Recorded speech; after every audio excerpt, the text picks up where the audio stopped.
Pumanaw na sa edad na 59 ang batikang aktres na si Jacqueline Jose ngayong linggo, Marso 3, 2024. Huling napanood si Jacqueline sa GMA sa 2022 TV series na Bolera kung saan nakasama niya ang aktres na si Kylie Padilla.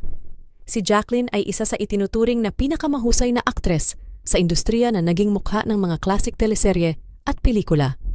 Noong 2016, kinilala siya bilang kauna-unahang Filipina actress na nagwagi ng Best Actress Award sa Cannes Film Festival sa kanyang natatanging pagganap sa pelikula ni Brillante Mendoza na Marosa.